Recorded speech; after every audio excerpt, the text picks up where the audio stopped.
Well, if you pick up any day's newspaper, it will read the same every day. If you turn on any news channel, you'll hear the same dronings every day. Here an accident, there a murder, a terrible fire, everywhere a cry. Everywhere a cry of desperation. Column after column in the newspaper, page after page tells the news of human blood and human tears. And if any of it were happening to you, or if you knew or dearly loved anyone to whom it happened, you'd want to know why.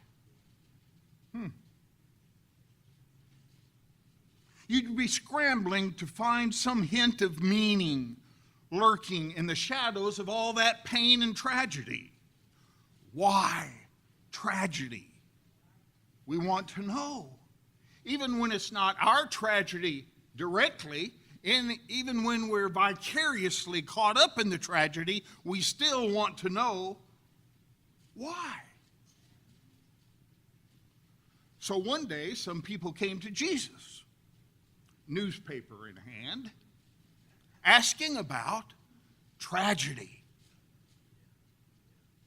Their governor, imagine this, their governor had massacred some Galileans while they were praying. Pontius Pilate had them slaughtered while they worshiped, so that on the floor of the house of God, human blood was mingled with a dark common puddle of the sacrifice of animals. Pigeons and lambs' blood mixed with human blood in the temple of all places. Can it get any worse than that? Now you'd think God might have delivered them from that. Unless, of course, they were secretly bad people. Unless, of course, they were wicked. You see, we try to make sense out of that, don't we? Unless, of course, they were secretly devilish people who some way deserved that kind of treatment. You'd think that God might have delivered them. Why this kind of tragedy? Even when it's not our tragedy, we still want to know about it, because tomorrow it might be our tragedy. Well, with that scenario set up and with that setting in place, here is Jesus' answer. He said to them, do you think that these Galileans who were massacred like this were worse sinners than all the other Galileans because they suffered like this? I tell you, no. Verse 2, it's right there. Jesus is as clear as he can be on this question. He didn't have much to say on the problem of evil and what we call theodicy and all that, but he did say this: tragedy is not reserved for the worst people.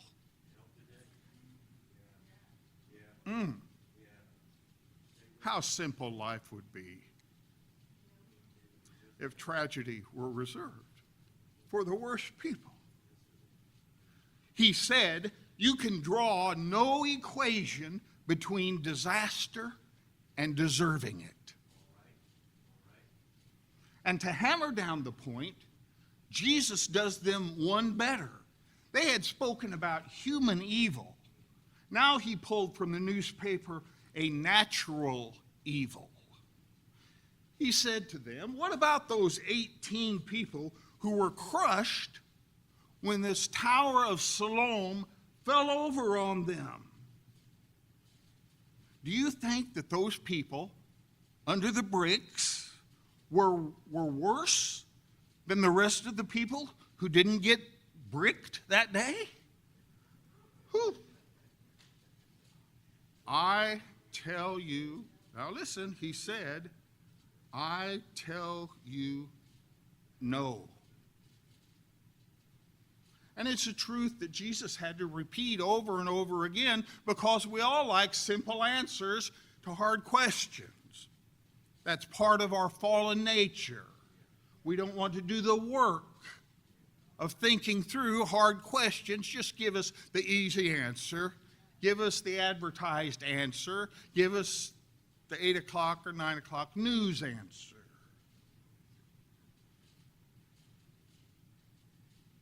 Now, those of us who believe there is a God who is both mighty and just are perennially tempted to feel that human tragedy is a carrying out of a sentence. We like a life simple, cause and effect. You cannot live like that and be an adult Christian. Well, we've experienced so much tragedy in the last few years.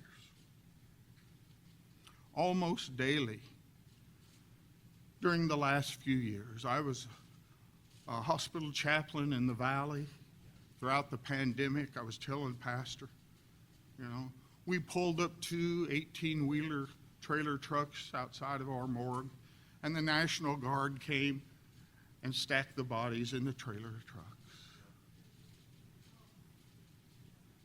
Turned our whole hospital into an ICU.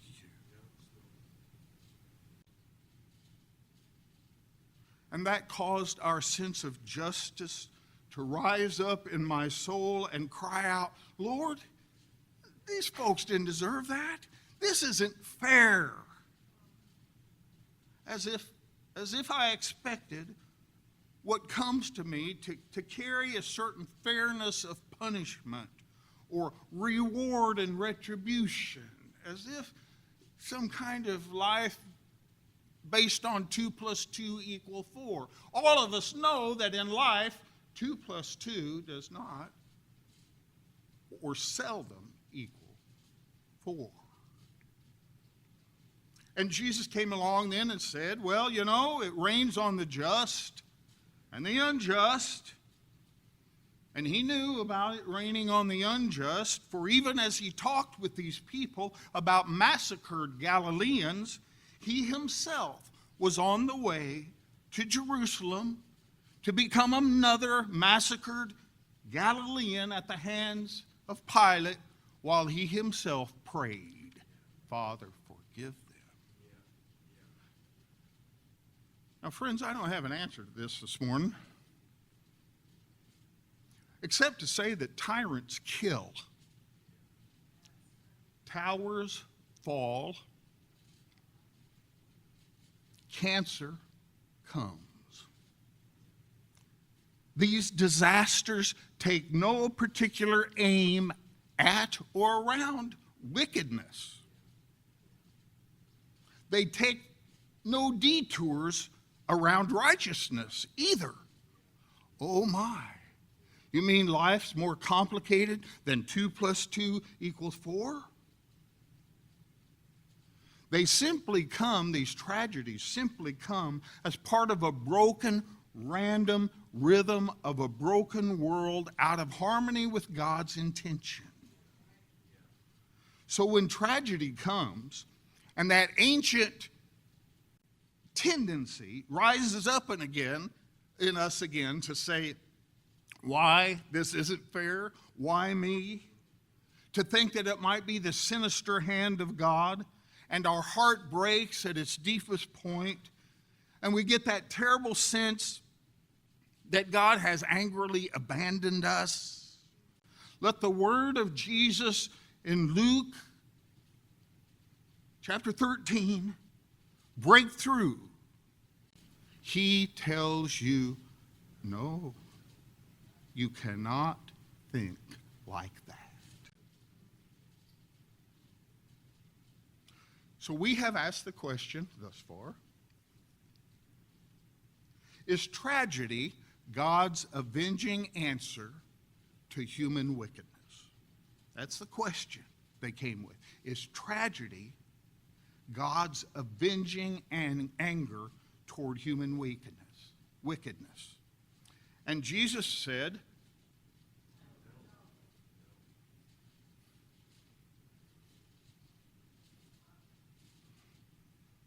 your present comfort. So when he says no, that sets up a whole new dynamic for how you understand your life in light of God's work. Your present comfort is no indication of God's favor. I mean, if it works one way, Pastor, logically it's got to work the opposite way. Your present comfort, how you're doing, is no indication of God's favor. Oh my. See, he's moving us from the Older Testament understanding of life, tit for tat, 2 + 2 = 4, rewards, retribution, you do good, you get this. He's moving you and us away from that somewhat pretty simplistic, childish understanding of life. And we don't want to move. The absence of crisis in our life, cannot be construed as God's approval about how we're living. That's upsetting too, isn't it? We all like to think like the kindergartner, you know. You keep the rules and you get a cookie.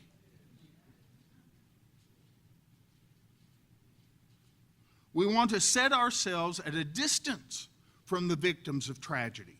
That's what that kind of thinking does. If I can do all the goody stuff, then I'll be holding off and fighting against the tragedy of life. And then we think, oh, how terrible for those who suffered the tragedy. I wonder why it happened to them. What they did, what they deserved, what they got. But Jesus holds up this picture of tragedy in this passage and says, no. Look at your own life, he says. Let the fact of death and danger shock you into self-examination about how you're living. One of the purposes of such tragedy is to shock you into a new reality that the world is not run by simple addition or subtraction. He wants us to know, therefore, if that be the case, he wants us to know that we are the ones in need of changing in light of the unpredictability of life. Did you hear me? Yeah. That we are the ones in need of changing.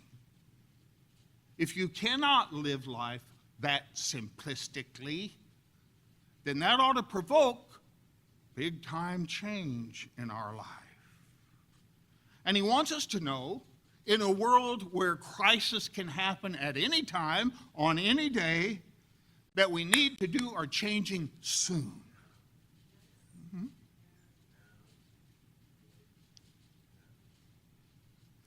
So having said that, he says something in this passage that's very surprising, okay? Having told us that tragedy is not vengeance on a particular wickedness, he does not offer an explanation of tragedy. He does not offer us an explanation. That's what they were after when they came to him, Pastor. Tell us how it works, Jesus. Because if we know how it works, then we'll work that way. Nor does he go on in this passage to put his arms around all these people and give them comfort and tell them everything will be all right. Instead, with darkness on his face and fire in his eyes, he says to them, these sincere inquirers, but unless you repent, you will all likewise perish. Somebody said what?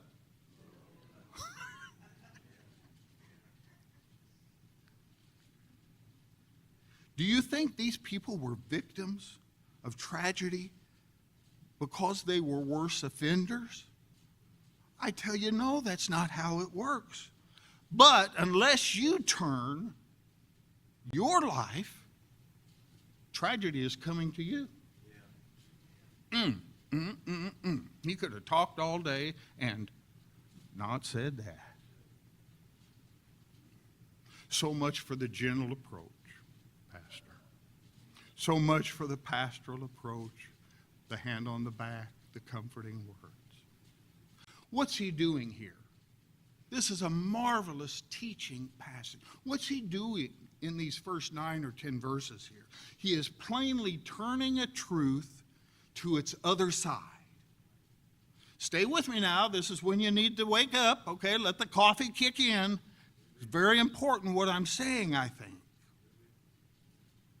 If it is true that tragedy is not the sign of sinfulness, then it is also true that the absence of tragedy says nothing about how we're doing.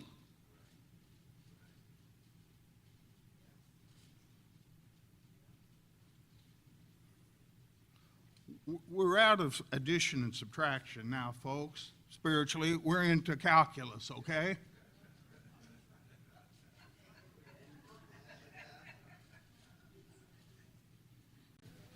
He says to these folks, ordinary life, free of life-crushing crises, life that is not riddled with tragedy, is no indication of God's favor.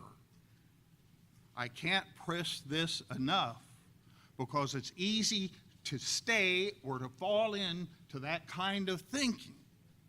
And you think the world, I can't tell you as a hospital chaplain, people who think that world works that way, when they get into tragedy and crisis, they are bereft for resources of coping with such crises.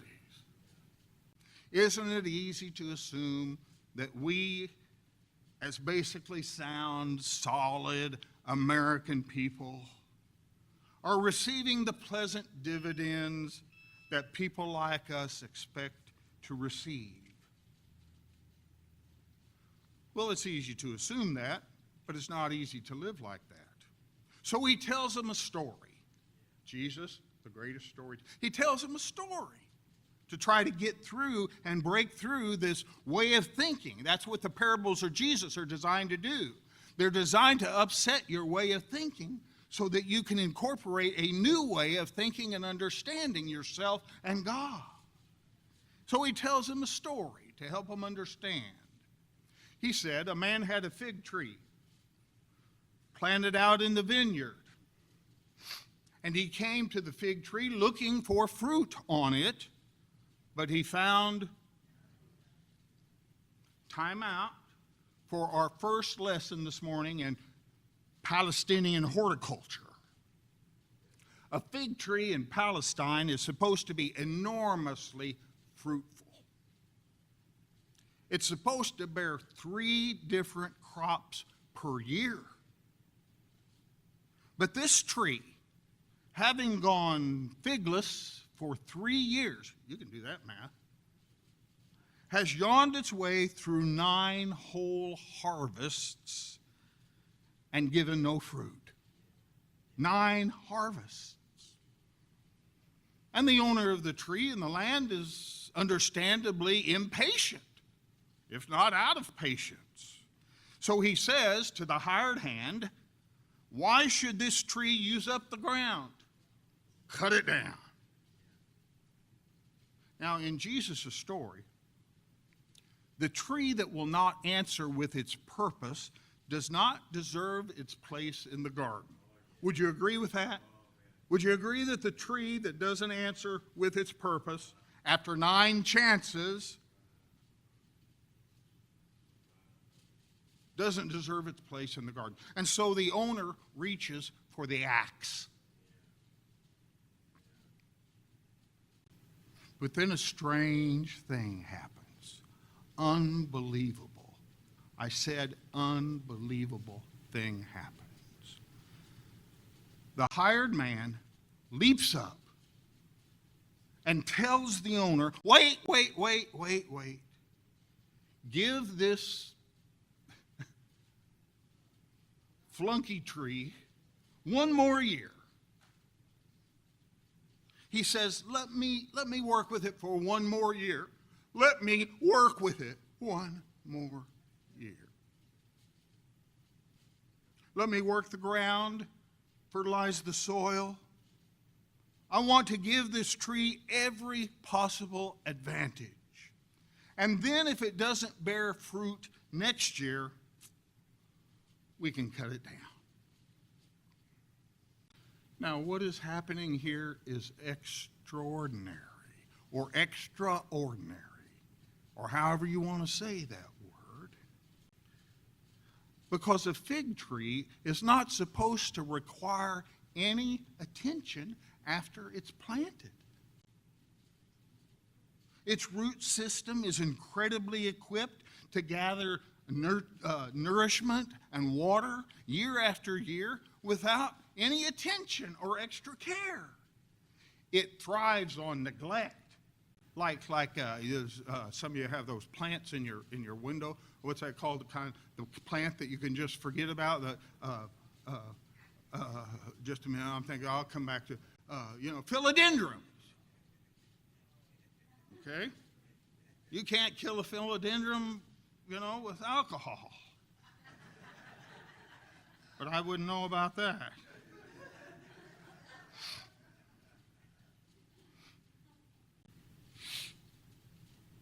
A fig tree thrives on neglect. Yet, oh, what a word of grace.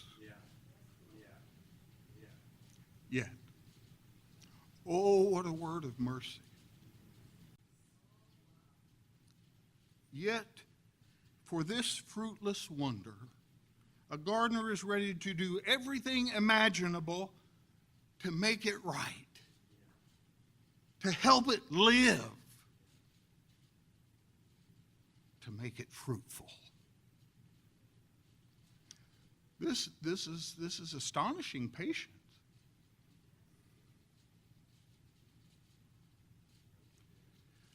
So I want to ask you this morning, who wants to stand up and beg for fairness in life?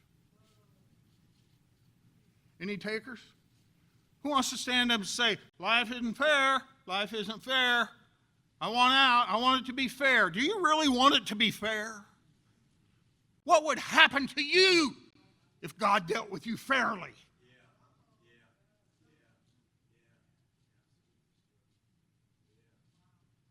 The owner of this tree was unimaginably patient, amazingly willing to let love conquer, amazingly patient to love this tree toward its purpose. How patient has God been with you? If you don't leave here with anything else this morning except this question, take this with you. How patient has God been with you? But here is our sin. In light of God's astonishing patience, we respond with a violation of our purpose. The great evil of our living is the refusal to realize the possibilities that God has placed within each of us and within this church. Our sin is the stubborn resistance to bear the fruit of our promise. Now, doesn't that change your whole theology about sin? Come on, I'm here to raise your thinking this morning about the nature of sin. Stealing a piece of bubble gum, telling a little fib, or refusing to live into your purpose under God's rule.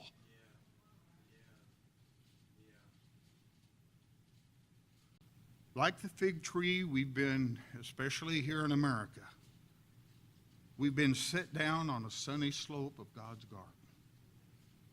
And we absorb, especially here in America, so many riches, so many resources, and we hold our privileged place as if we deserve it. But when does that privilege ever find expression in increased fruitfulness and purpose?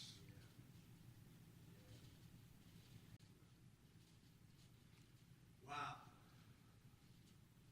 I believe this year of exposure to tragedy, these past few years of exposure to tragedy, God has been trying to teach us something about the fragility and the uncertainty of our privilege. It's a wake-up call for those of us who believe we deserve it, and for those of us who don't understand where we should be in light of what God has given us. The people who heard Jesus tell this story were not really in touch with how much the gardener cared for them. The gardener is gracious enough to lay down his life for the flop of a fig tree. To himself be hanged upon a shameful tree of our barrenness, watering the ground around with his life-giving blood. Not just for our forgiveness, that may be where it starts, but for our bursting forth in fulfilled purpose. What more could be done? It is why, in the story, the gardener can say, without having to justify himself, if the tree then will not bear fruit, cut it down. Now do we see what Jesus meant about our daily lives? Our lives that are not filled with tragedy? We began asking, what does it mean when tragedy comes? Wrong question. Jesus reverses the question. He says, have you thought about what it means when tragedy has not come? Have you stopped to ask why these ordinary days are given to you? These are not ordinary days, he would say. Do not receive them lightly as a string of unexpected and deserved benefits. Receive these days, these non-tragic filled days, with open-eyed gratitude as unexpected, undeserved mercy.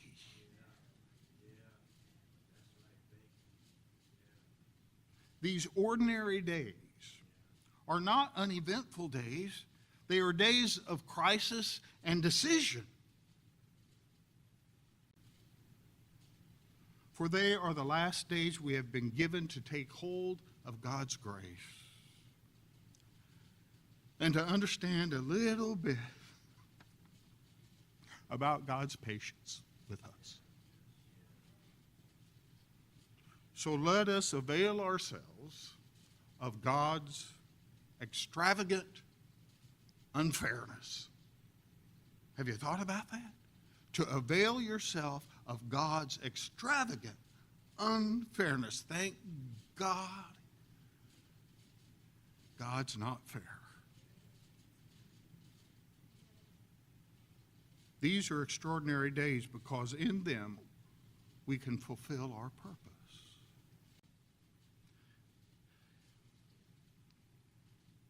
Almost done. If it is true that tragedy is not the sign of sinfulness, then it is, are you writing this down? If it is true that tragedy is not the sign of sinfulness, then it is also true that the absence of tragedy says nothing about how we're doing. Let us thank God for sparing us another day. These are the days in which we are spared. Being spared seems mercifully unfair to me. Thank God for being mercifully unfair.